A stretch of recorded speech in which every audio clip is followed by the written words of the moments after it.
No way. This is a real double-edged balisong. If I get cut, at least it'll be on camera. The weight pins are the spacers and the spacers are the pins. That's cool. That is wacky. Look at that blade. Oh my God.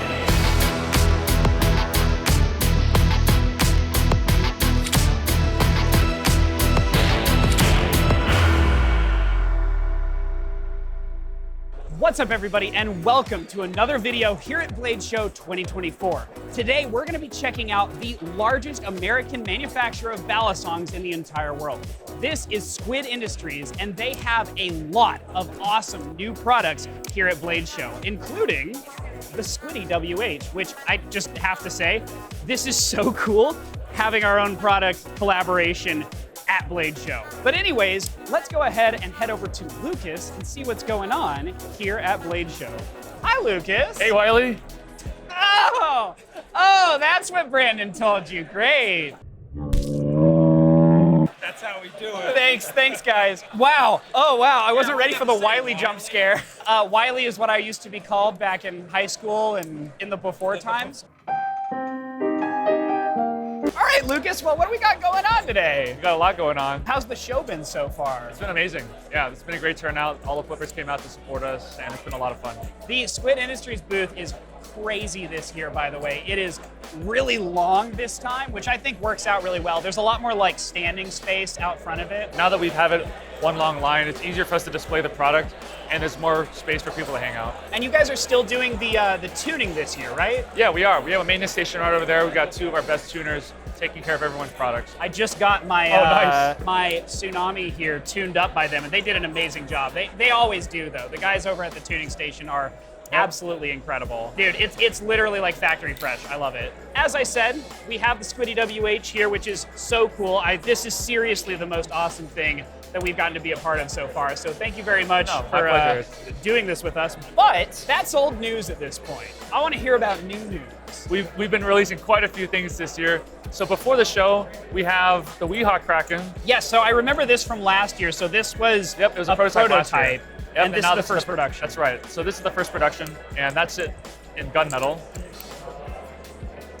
This Weehawk design is just so nice and classical, and I think, did anything really change? It seems like it's a little crisper, but I don't know if that's just a machining thing or what. Yeah, we improved the finish all around. Awesome. Yeah, this looks fantastic, but you can actually see from the bevel grind these really beautiful lines. It looks awesome in the lighting. Yeah, satin's our favorite finish. Yeah. I don't think enough people do it. A little bit earlier in the year, we also released the Hydro. Yes. So I never actually got to flip a production Hydro. I have flipped every prototype year after year, and here we are at the final finish. Ideally by the end of the year at the very latest. And also, I must say, this blue looks really nice. I'm very happy to see it actually anodized now. Oh yeah. Oh my God, you guys nailed it. This is as good as I was hoping for. Every prototype I had always liked, and it always changed ever so slightly, but this is really, really, really good. So, I know that we had tried all the different versions of this. It's taken quite some time to come out. Is there any specific reason that this kind of took so long to come out? Yeah, so the first reason is that we were really careful with the design. We went through a lot of iterations and we wanted a lot of feedback. But then once we had that feedback, we decided that we wanted to make the blade entirely on our own. We used to outsource the bevel grinding. That's something that we took on ourselves. So we acquired the machinery to make this bevel, and that was a learning curve that was a huge undertaking for us. So it was a process that was very difficult for us to refine, and that's why it took so long for the Hydro to release. You had talked about previously also, it was a similar situation with the Raken blades, I believe. And so getting an in-house bevel grinding setup, that's really awesome, but that explains a lot about time, because that is a whole new thing to learn. You guys had a similar thing, I believe, with your hardware when you switched to the Swiss lathe. That's right, so we used to purchase all that hardware, and then making it yourself is just a whole new ballgame. Okay, well, cool. Well, I'm glad to see it's at least out now, so that's awesome. Yeah. Okay, very nice job with the Hydro. So that's the stuff that released earlier this year. Okay. So now I'd like to jump over to the stuff that we released today here at Blade Show. So let's start with the Mako V5. Mako V5. Check that out. So this is the newest version of the Mako. Most important thing, it's got a hardened blade steel. I think that a lot of people have been asking that for a while. Yeah, the Mako, people have wanted a hardened Mako for a long time now. So finally have a durable blade. In addition to that, we made some changes to the handles. First part is obviously that noticeable groove. I did that mainly for aesthetics. It's always been very plain. It could always use some sort of visual something. What if we just...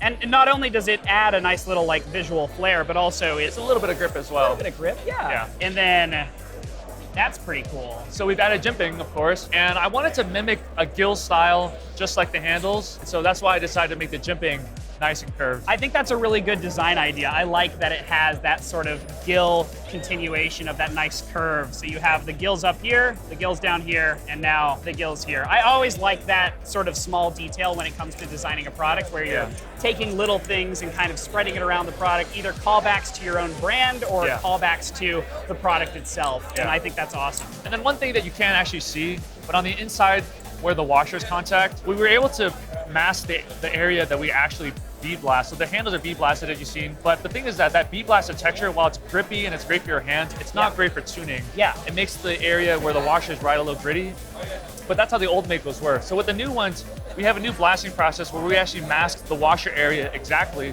So inside the trainer, the area is actually smooth, so the fit and finish for where we tune it inside that washer area is a lot more precise and it's a lot smoother. So I did want to ask, so is this thing on washers? It's on washers. Okay, so it's on well, first of all, the tune on this thing is insane. There is actually no play. So I know this is something that we've talked about previously. You guys' implementation of washers is, as I've talked about before, one of the most impressive things to me. Is there a particular reason that you guys decided to stick with washers for this instead of going to something like bushings? Is that a price point thing? It's all price point. Yeah, we want to have offerings at all levels, and bushings is a premium option that we have on the Squid Trainer, the Swordfish, the Kraken. And so we decided to keep the Mako on washers as that helped us keep it affordable. Okay, so moving on from Mako V5 here, which I really like. Also, this color is just gorgeous. Yeah, it's hard to go wrong with teal. So, all right, what else do we have over here? So, next up, new release at the show is we have the Titanium Kraken. So I've been really excited about this thing. So I saw you posting about this. This is like a last minute thing. This came out of nowhere for me. Just like this reminder to use our Squid Industries affiliate discount code. Wow, look at all that money that was saved. I can use the money I saved to buy 5 copies of Shrek 2-disc special edition on DVD. Finally, a reason to live. Use the link in the description to get a discount on most Squid Industries products, which are pretty good most of the time. Just like these videos. Anyway, back to any level of sanity. See ya. Love you. Bye. How did this come about? It was just an idea that I've had for years, and people ask like if the Kraken would ever be made titanium. And originally I was a little opposed to that, because I didn't feel like that would add a lot of value to the product. Sure. It wouldn't add a lot of variety. When I had the idea to go sandwich, I felt like that offered a new offering that hadn't existed yet for the Kraken. I agree. So I haven't actually flipped this yet. I'm very excited about it, but I will say before I do, just aesthetically, I really like what you've got going on here. Thanks. So not only is there, so these are aluminum little pins inside of there. Spacers are the pins. Okay, so, the spacers are the pins. The weight pins are the spacers and the spacers are the pins. That's cool. And then there's a single screw throughout there, so it's just 2 screws holding the whole thing together, which I love to see. That's great construction. Now, aesthetically, I love it. I think it's awesome. I think cutting through that center line and making it actually cut out is very, very cool. And you can see on the inside, this is a hard detail to pick up on camera, but I would love to review one of these in the future and have a whole thing. Yeah. Subscribe if you want to see that. On the inside, there's a relief cutout. Is that to help with like balance and stuff? Yeah, even though it's sandwiched, the titanium handles are still too heavy. Right. So we strategically removed a very careful amount on the inside there so that the weight came down. We could make that balance really good. Awesome. Okay, so I'm gonna flip it, but the last thing I wanted to bring up is just modability-wise, this is a huge canvas of titanium. It's literally just a beautiful, flat satin piece of titanium, which means that any modder will have a field day with this. I would love to see a toxic anodization on one of these. Yeah, it looks so good. So sick. But anyways, I'll give it a flip. It's quiet. Oh, it's like really quiet. Like, it sounds almost just like a Krake Raken if you like turned the mute button on and set it like just slightly lower in volume. That's so wild. The grip is also substantial. That titanium, so in general, I've found that titanium has a grippier feel to it than aluminum. Aluminum just tends to be slippery feeling. I think it's the anodization for aluminum. In terms of the actual feel of the titanium, raw titanium just has a really nice grip and feel in the hand, and I think this is a great implementation of that. And it flips awesome. This is super cool. How long was the development process for this? Honestly, it was pretty short. The design that was inspired by the original. This is there's a Bowie version as well. Does it come with the Weehawk too? Yes, it does. It has all 3 blade shapes. So, you know, I already had the design because it's inspired by the original Kraken. Right. And so it was just a matter of figuring out how much weight we wanted to remove in the inside. Beyond that, and also the flathead custom hardware. I don't know if you noticed that. Yeah, I did notice it is literally flush to the body, which is so cool. Is this, and you guys obviously made this? Yeah, we manufactured this custom hardware for this specific product. No, and I think that's cool seeing you actually like, not only, like I know you were taking advantage of making your own hardware in the sense of like, for a tuning perspective, you have that level of control. Right. But now you're taking advantage of it in an aesthetic way too, and I think that's awesome. The Bowie one has my favorite balance for sure. I mean, I like the Bowie anyways, of course, but this feels fantastic. That's probably my favorite so far. I really, really like the way that flips. What else have we got? So, we've got our latest production model. We've got the Squiddy-XL. I saw this all over Instagram and I got so excited about it. Holy mackerel, dude. Watch your profanity. This is so cool. So you guys have come up with a giant balisong basically every year now. What made the Squiddy be the next thing that you ended up deciding to? Mega size. It was logistically the simplest one to do. That makes sense. I also think it's the easiest to flip because it's the lightest out of all of them. The metal ones, they're cool, but they're a little bit too heavy. From a manufacturing standpoint, it was easier for us to execute. I think the design is really iconic. I think this is a really genius idea in my opinion. Don't let that go to your head, but I think this is really genius because like the Squiddy is the most accessible balisong already. It is plastic. And I remember actually you posted a video of you in the airport. You brought this through TSA. Yes, I brought it through TSA. It's not enough data to say that it's TSA friendly, but at least this one did. Yeah. It at least made it into an airport. Yeah. Not necessarily saying that you'd be able to do that, but he did. This thing is so funny though, but what I really love about it is like the Megasong, that thing was the finger breaker, the Megalodon, but this is the most flippable one you've made so far. Yeah, like, for sure. In terms of being able to actually do stuff, let me try to do an aerial here and I'm probably gonna mess it up really bad. This thing is awesome. And I don't feel nearly as afraid to flip this. Like, this is something I feel like if I took this home and spent enough time with it, I could actually get relatively good at it. Yeah, there's honestly, you can do a ton of tricks with this thing.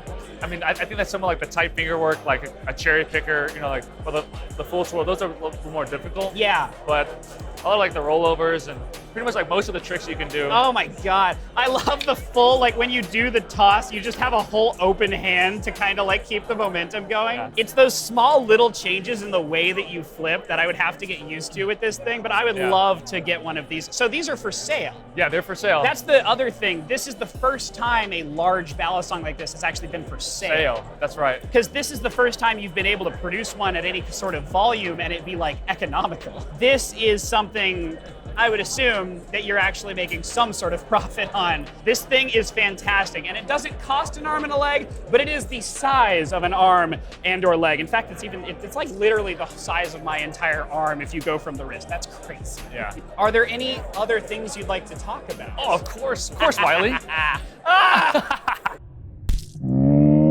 I'd love to show you our latest prototypes. First up, I'd like to introduce you our Flytanium Zenith Blade way. Kraken. Oh my God. No way. This is with Flytanium. For those of you that don't know, back in the day, Flytanium, which is a company extremely well known for their modifications, they make scales for all sorts of knives, they make blade replacements and stuff like that. Back in the day, they created the best blade and trainer blade combo for the Benchmade 51.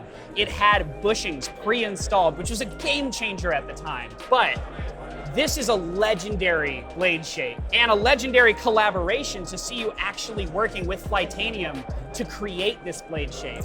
And this is a real double edge. It is a real double edge. That's awesome. Okay, I'm gonna attempt to flip this. If I get cut, at least it'll be on camera. So this is a real double edge balisong. I've flipped double edge a number of times before.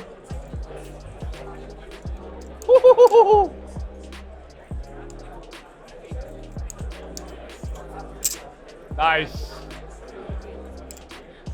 I did it without dying. Yeah, this thing is fantastic. You know the weird part? I've never actually been cut at Blade Show with a double edge. But every time I have been cut at Blade Show, almost every time, like this, I have a little boo-boo on my finger right now. It has been almost immediately after flipping a double edge balisong. I would flip a double edge and then I would grab someone else's balisong and not pay attention and cut myself with it. And I think that's an ADHD thing. Like, I think I put all of the attention I could have had into the double edge, so later I just don't pay attention. But this is like a historical masterpiece. This makes me so happy to see. Yeah. Will there be a non-double edge version, or are they all going to be double edge? My vision for that is they're all going to be double edge. I love that. I think that's really cool and purist in a good way. Yeah, like if you want a single edge, we have the Weehawk, we got the bow, you got the Tanto. But to me, this blade shape, the Zenith blade shape from Flytanium, has always been a double edge in my heart. So that's what I'm gonna do. I agree with that. The other thing I think I really like about this is that this one's gonna piss off Brandon twice as much. Because now the logo is upside down for two companies. Congratulations, Brandon. You're gonna have so much fun filming this one. This is awesome. It's a feature. It's a feature. I will adapt and overcome, as I have many times before, including when I needed to get back to editing this video, so I'm gonna do that. How did this come to exist? Flytanium has been an awesome presence in the butterfly knife scene. They've been really integral to the balisong community absolutely. sort of flourishing, especially in the early days. Yes, and so like I always thought that a partnership with them on something would be really fun. I think the Zenith blade is legendary, like you said, and I think that our Kraken handles was a perfect fit for it. If anything, to me, the Raken sort of marks a shift in the balisong hobby in terms of it going into its modern age and like becoming this really flipper focused. The Raken really is the moment when I see that happening. And I think that's really, really cool. And so this sort of is the junction between the Raken and the Zenith, which is also a really big historical moment for me. So this is awesome. So that's that proto. What else do we have? I'd love to introduce you to our second collaboration that we just debuted here today. Speaking of a historical collaboration, my goodness. This is the ProTech Squid Industries Flyfather 2.0. Flyfather 2.0. Oh my God. I remember the original Flyfather. That is wacky. Look at that blade. Oh my God. So the last time the Flyfather was in production was in 2012. So it's been 12 years. 2012. It was a titanium sandwich balisong. They had the jimping on the wrong side. It was close to where you're supposed to do chaplains. Anyways, the Flyfather, a beautiful knife, not beautiful for flipping. Not beautiful for flipping. However, this is really cool. This is a really interesting update. So is this aluminum handles? Yeah, it's 70-75 channel aluminum handles. I tried my very best to make it as light as possible to obviously complement the extremely narrow and there is no tip weight to this blade. I mean, look at, so the hard part with making a Flyfather sort of revival is you gotta use the blade. I mean, that's the most prominent part of the Flyfather. Yep. And there's just no tip weight on there, so you gotta figure out another way to make that work. The other thing is that's a tip that'll put Jerry to shame. That's a terrifying tip right there, my God. That's what she said. This thing is weirdly a better flipper than it looks, though, I'm gonna be honest. I was not expecting the most, just from the looks, I'm gonna be honest, but it's actually not that bad. It doesn't want to fan super That's something that I'm gonna work on. Definitely gotta reduce more material on the handles to balance out the very light blade. I think right now, momentum-wise, it does a pretty good job of carrying momentum at least. So like rollovers are good. Yeah, so that's good at least. And it chaplains well. It's a balance for us. The Flyfather is obviously based on the Godfather blade. It's a legendary knife for ProTech. And so for us, we obviously want to give it the best flippability possible while still honoring the original design. Yeah. So that's been a big challenge for us. There's actually pockets on the bottom for a pocket clip as well. Oh, I see that. Yeah. They're threaded and everything. They're not installed on it so that we can flip it. but that's an option for people who did want to EDC it, and that's really more for, geared towards the pro tech crowd. And but, yeah, that's what I was anyone. going to say is ProTech is very much more of an EDC focused company. And so this kind of blade shape can be extremely useful for that. And so it's not necessarily something that's going to be 100% geared toward flippers the same way that like the Thai Kraken is. This is something that is going to be kind of riding the line in between, I would assume, right. is what you're going for. And I think that's really cool. All right, so the last prototype I want to show you guys is our first prototype Hydro Trainer. The Hydro Trainer. So we released the Hydro Live Blade Right. earlier this year, and a lot of people really love the platform. And so Yep. we wanted to produce a titanium trainer as well. We had the Madco last year. That's a channel one. Yep, but and I think like that- the Madco a lot. And I wanted to do a sandwich titanium trainer. Yeah, I think this is a really, really cool update to the Hydro. The blade is very interesting. What was the inspiration with the blade design? I was inspired by the Squid Trainer and the Alpha Beast. I think those two. But Got I it. did Yeah, like it that does have a profile lot. softness to it that I kind of like. Squid Trainer as well with that drop point. Right. And obviously those two long slots. Yep. But I wanted to give it a little bit more resemblance to the handles. That's why you can see like this pointed tip geometry yeah. is the same as the handles. And then the bi-handle indication is kind of what you'd expect from like the Nautilus, a very similar style. But overall, we're still getting feedback from the crowd here at the Play Show to see what better things we can do with the design. So it's still far from finalized, but Okay, so far this is we've been still getting pretty really early, good. but Yeah. people like it. Yeah, the reception's been really great. I'm not sure if the blade is 100% my speed in terms of the design. I like it, but I think I'd have to sit with it a bit to figure out what my actual thoughts are. However, it carries momentum fantastically. Like I think in terms of an actual flipper, this blade works extremely well and gives you a lot of that experience, which is very hard to capture when you're going from live blade to trainer, because the actual like weight distribution of a trainer, you're going with a thick piece of metal that you're then cutting holes in, and that's just going to be very different than a piece of metal that you're literally shaving parts off of. It's a challenge. Well, thank you so much, Lucas. Is this the end of our journey here? This is the end of our journey. Well, thank you very much. This Thank has you been a so much, fantastic Wiley. run through. God, ooh. This has been a fantastic run through Squid Industries. Brandon gave you so much ammunition, and I'm so upset about it. Do you mind if I take this home, Sure. please? Sure. He said sure. I think that means I can have it. No, now you're gonna make me look even shorter than I already am, Brandon. Oh wait, no, now we look like they're the same height. This is good. No, I like this. Let's finish the video like this. Yeah. Anyways, thank you guys for watching. Huge thanks to our Patreon supporters. You guys are awesome and help us pay the rent, which is very important. Anyways, that's pretty much it for today's video. Now, if you'll excuse me, I'm gonna go try not to break my fingers while flipping this. Mwah. I love you. Don't get lost. Bye. Bye guys, thanks for joining us.